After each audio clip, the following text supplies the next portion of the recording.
Hello children, hope you are learning well with the help of these video lectures. Today I will explain you second story or part 2 of chapter 2, The Lost Spring, Stories from Stolen Childhood, written by Anis Jung. Second story of chapter 2 is I Want to Drive a Car. Let's know more about the author. Anis Jung was born in Rourkela and spent her early years in Hyderabad. Her parents were advisors to the last Nizam and were renowned scholars and poets. She inherits the literary tradition from them. She began her career as a writer in India, as editor of Youth Times, and has been a columnist for major newspapers in India and abroad. She is the author of several books. In Lost Spring, Stories of Stolen Childhood, Anis Jung exposes a national shame, child cleaning floors and restaurants in shanty restaurants, making locks, slates and fireworks, rolling bidis, weaving saris and carpets, packing and hauling loads in factories and stone quarries. With her sensitivity and insight, she analyzes the grinding poverty and traditions scantified by caste and religion which condemn these children to a life of exploitation. In this bleak world, the author also finds stories of resilience and fortitude.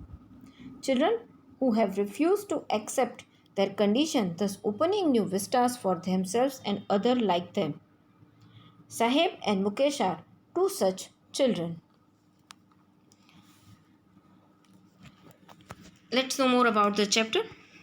As we all know, spring is the season associated with optimism and hope.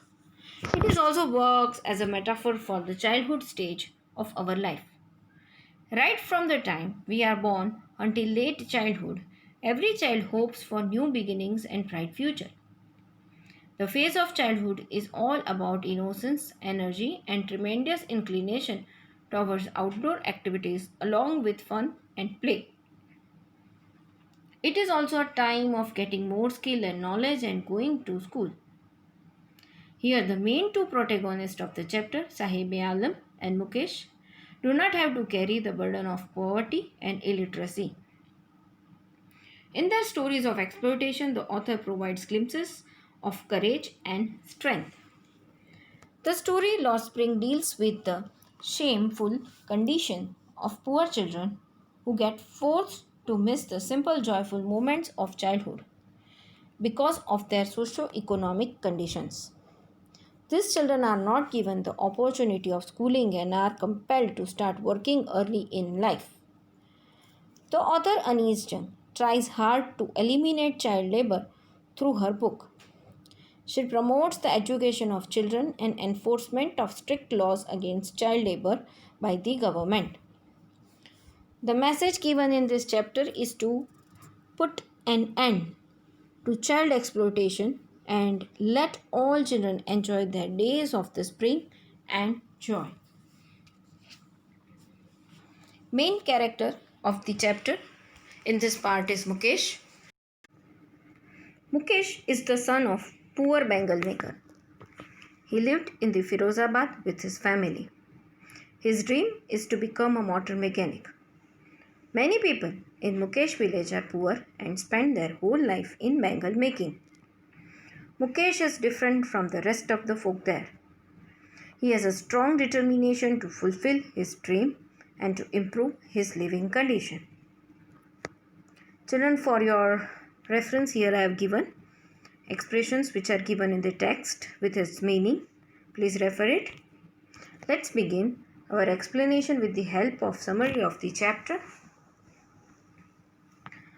When the author visited Firozabad, she came across a boy named Mukesh. When she met a boy, he insisted to be his own master and announced that he wished to become a motor mechanic. The author with curiosity asked him if he knew anything about cars. The boy was confident and replied that he would learn to drive a car. His dream was far away from reality, and although the boy was confident, The author felt that the boy's dreams would not materialize and gradually influenced by the dusty streets of Firozabad. Firozabad is famous for its bangle making industry. Almost every other family in Firozabad is engaged from generations in making glass bangles for women all over India. Glass bangles are a symbol of bliss for a woman's married life. The author told us stories of her interactions with children from deprived backgrounds. She had described here their poor condition and life in an interesting manner. The story touched the emotions of the reader and is thought provoking. The second part is about the life of Mukesh, who belonged to the family of bangle makers. When he met the author, he announced his aspiration. We could see his willingness to achieve his dream. His words reflected mere determination. He wished to improve his living conditions. When the author heard of that, she felt that Mukesh's dream were like a mirage, like an illusion, an unrealistic hope, because it was difficult for him to break out the great generations of Bengal making tradition. She was quite convinced about it because Firozabad is famous for glass making industry, especially for glass bangles. From many generations, people have here adopted the traditional business, and it was difficult for everyone here to come out of that bondage.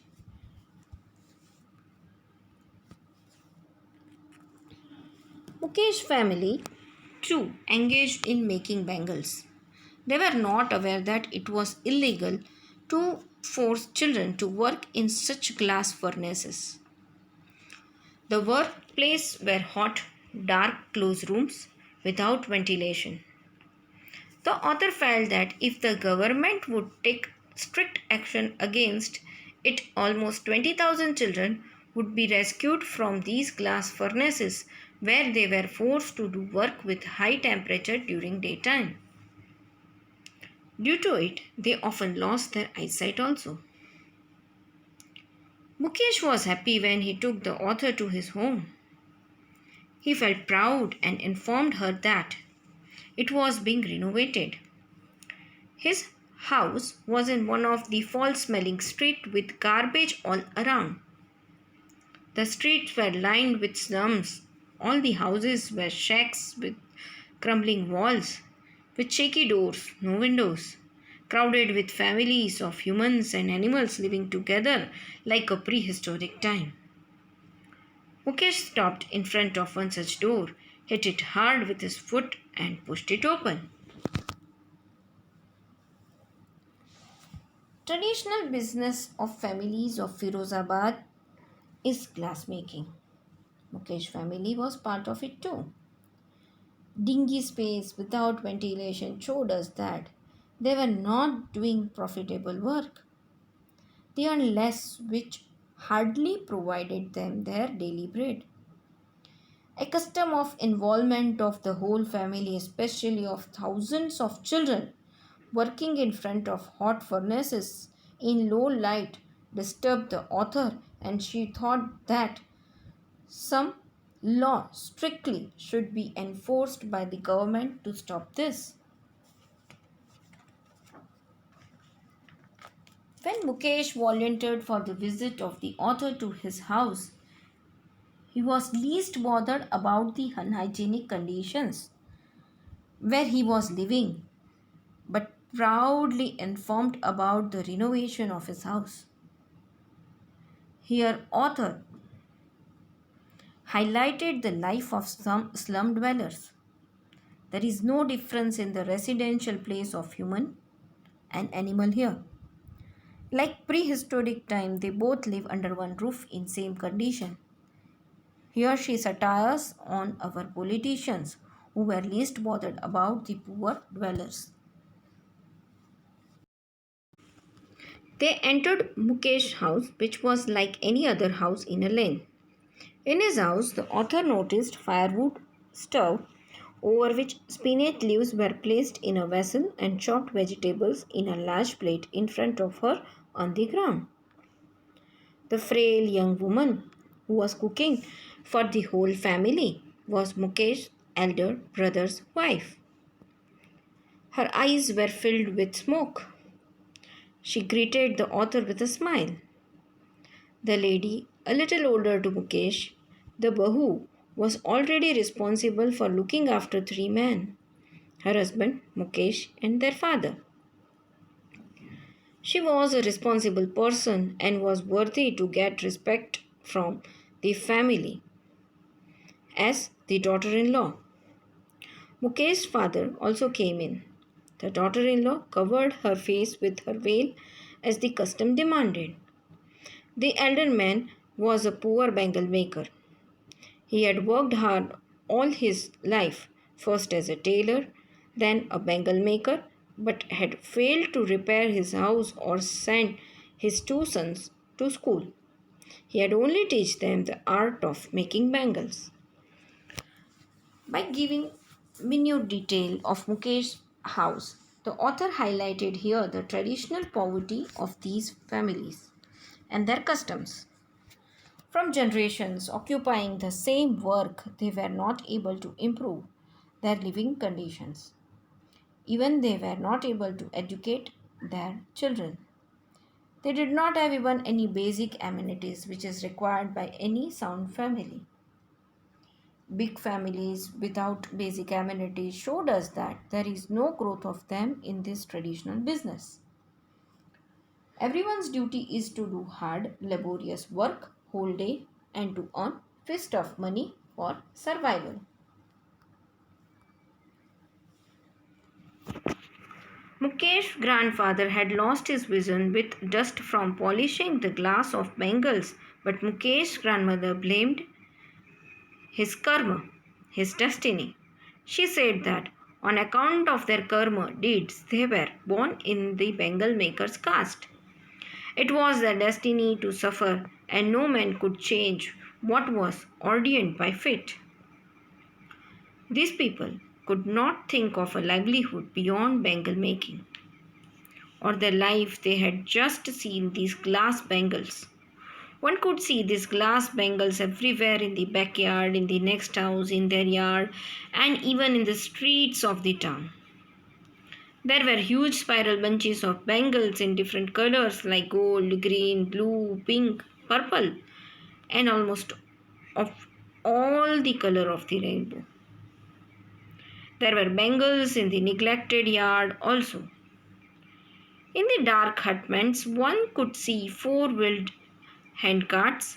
These bangles were dumped on handcarts for sale.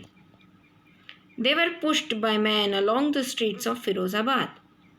Young children, along with parents, could be seen welding pieces of colored glass into bangles in their small and dark huts. The children would sit next to a line of oil lamps whose flames were unsteady as they spent a lot of time in the dark. Their eyes would not adapt to the bright sunlight. Many of them lost their eyesight before gaining adulthood. Mukesh's grandmother highlighted here their belief in God by commenting on the theory of karma. Due to their deeds, they were clutched in this condition. Excessive hard work, loss of eyesight, scratches on skin, starvation. It was their destiny and they were not able to change these situations. They produced colorful bangles almost of each and every shade and color, but their life was colorless. There was only darkness in their life. Each and every member of that caste, younger to adult, have the same fate. Savita, a young girl, wore a faded pink colored dress, was soldering pieces of glass along with an elderly woman. Her hand moves like a machine, just like the tongs of a machine.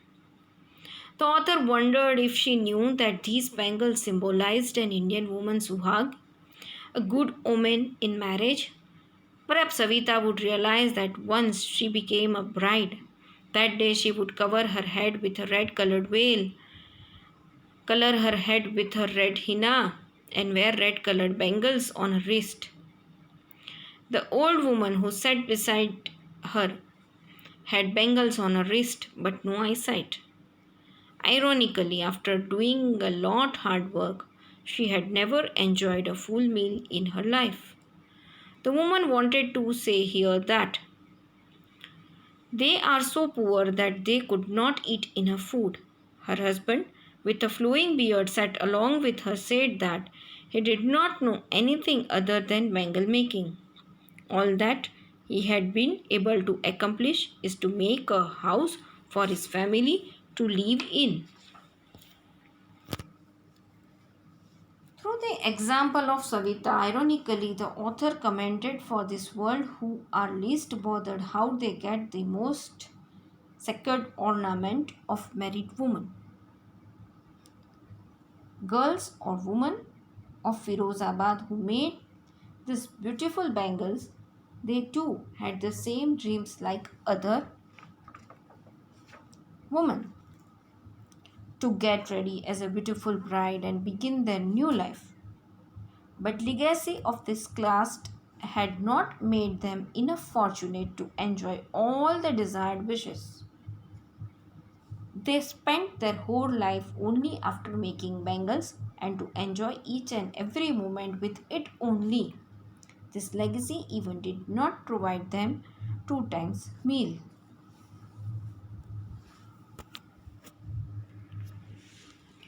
Hearing the old man's statement, the author wondered that probably the old man had achieved something which many other people had not been able to achieve. At least he had been able to secure a shelter for his family. All the families lived in similar downtrodden conditions.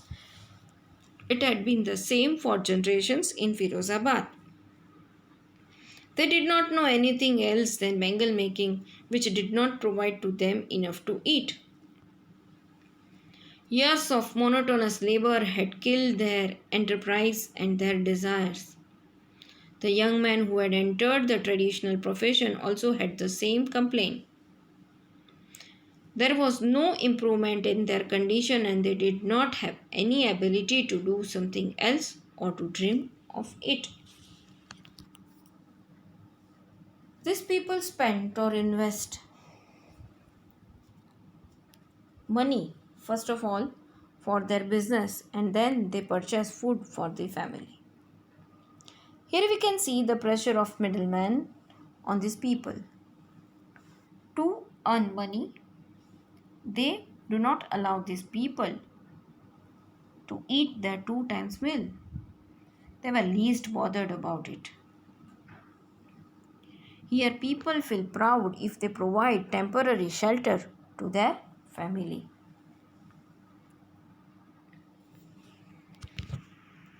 The author suggested to a group of young men that they organize themselves into a cooperative to save themselves from being cheated by the middleman. One of the men informed the author that if they dared to do something like that, they would be dragged and beaten up by the police and sent to jail. Whatever they did counted as unlawful. The author felt that the absence of the leader within them and correct guidance had not shown them the right path of how to get rid of these problems, and they were so tired, though they could not think of doing things differently. Unfortunately, they had stuck up in a continuous process of exploitation, and that had led them to their poor and pathetic conditions. The author advised to start cooperative, which was worthless. That showed us the corrupt picture of Indian politics. These politicians, leaders of community, middlemen of this kind of business, police, etc., were least bothered about these people. They were interested only in their profit.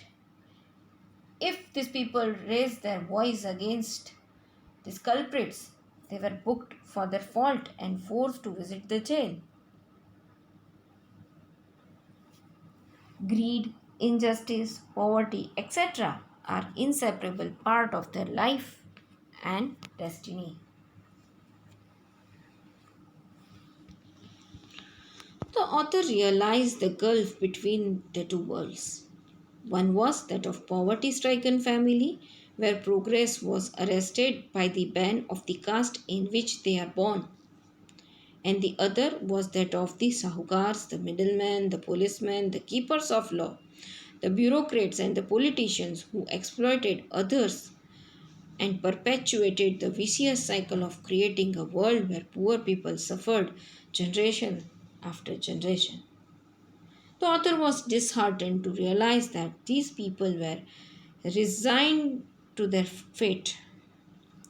She still saw hope for one such as Mukesh who wanted to break away from their age old continuing traditions to be a water mechanic. Though he dared not dream of the possibility of flying an aeroplane, he was content with his modest dream of learning to drive a car someday.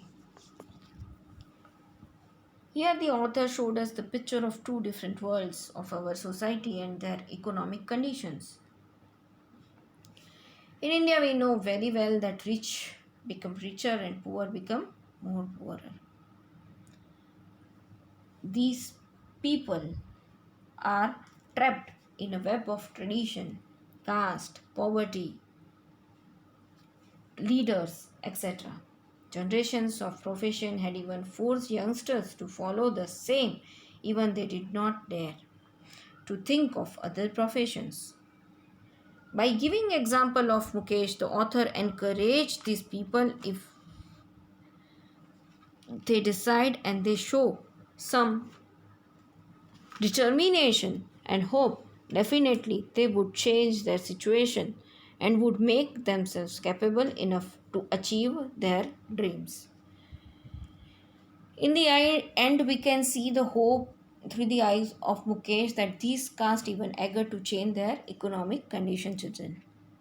Here for your reference, I have given with introduction remaining question answers of chapter 2. Refer it, learn it very well and write in your notebook with legible handwriting. I'll take as soon as possible the taste of these things, so learn very well. Thank you.